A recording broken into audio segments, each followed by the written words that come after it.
Nah, di dalam tataran implementatif, ya, kita tahu bahwa di dalam Pancasila ini kan mengatur 3 relasi. Ya.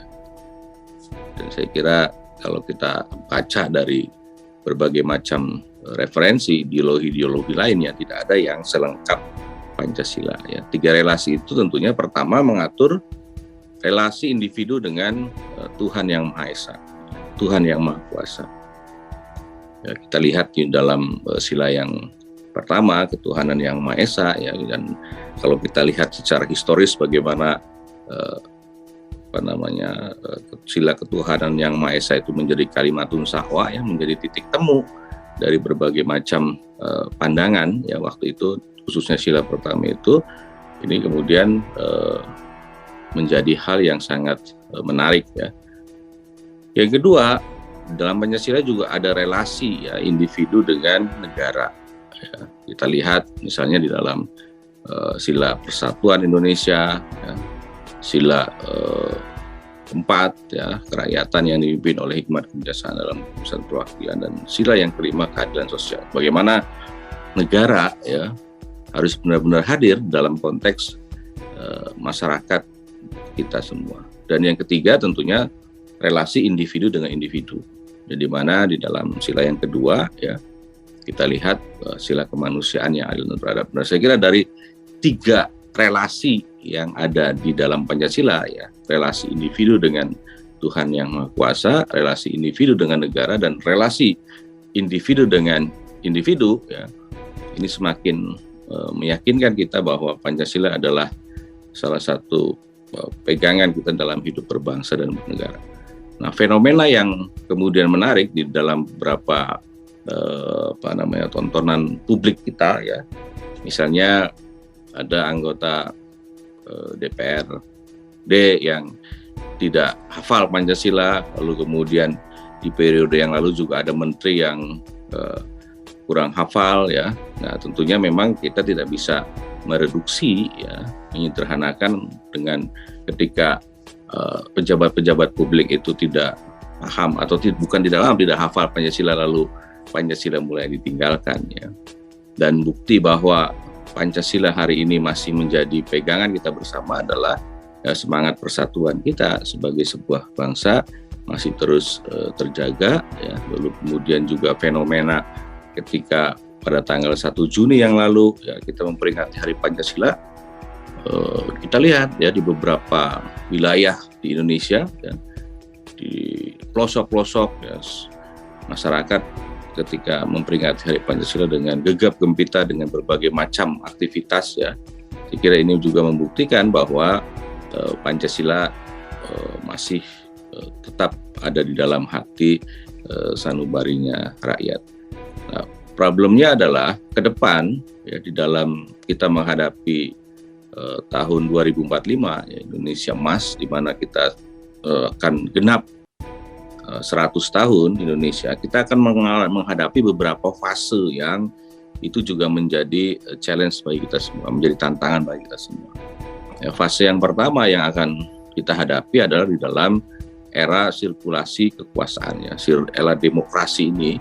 Apakah demokrasi di kita ini akan semakin memperteguh, ya, rasa kebangsaan kita, atau demokrasi yang kita jalankan hari ini bisa saja memudarkan rasa kebangsaan kita, ya. Bagaimana tidak, ya, kalau kita lihat di dalam proses pengisian jabatan-jabatan publik di Indonesia, ya, itu sudah agak menjauh dari semangat atau spirit, ya, kita kalau lihat di dalam sila keempat, ya. Kita sesungguhnya di dalam konteks demokrasi lebih mengedepankan musyawarah mufakat, ya. Tetapi faktanya hari ini bahwa, ya, demokrasi kita adalah demokrasi yang sangat liberal, dan itu diteguhkan, ya, di dalam beberapa waktu lalu oleh Menko Polhukam Pak Mahfud, bahwa demokrasi kita, ya, demokrasi yang sangat berorientasi kepada kapital, ya. Jadi modal menjadi hal yang sangat menentukan bagi demokrasi di Indonesia. Itu yang pertama. Tantangan kita yang kedua adalah kita akan menghadapi era apa yang disebut dengan bonus demografi. Ya. Bonus demografi itu adalah satu masa di mana ya kelompok masyarakat produktif akan lebih mendominasi di Indonesia. Ya, itu akan kita hadapin sekitar tahun 2030, yaitu akan kita menghadapi era apa yang disebut dengan era bonus demografi. Nah, problemnya adalah apakah bangsa kita ya bisa memanfaatkan ya, era bonus demografi itu sebagai bagian dari kekuatan kita dalam membangun bangsa Indonesia. Ya. Sementara kalau kita lihat hari ini dari berbagai macam referensi yang kita dapatkan ya, jujur ya sumber daya manusia kita masih tertinggal. Ya. Bagaimana misalnya di dalam konteks daya saing kita cukup jauh tertinggal, ya. Dalam hal inovasi kita juga cukup jauh tertinggal, di dalam hal yang menyangkut tentang penelitian-penelitian yang terkait dengan ilmu pengetahuan dan teknologi juga tertinggal, ya, yang itu berkorelasi dengan ya, kesehatan kita. Ya. Jadi sumber daya manusia itu ditopang oleh dua hal, yaitu pendidikan dan kesehatan.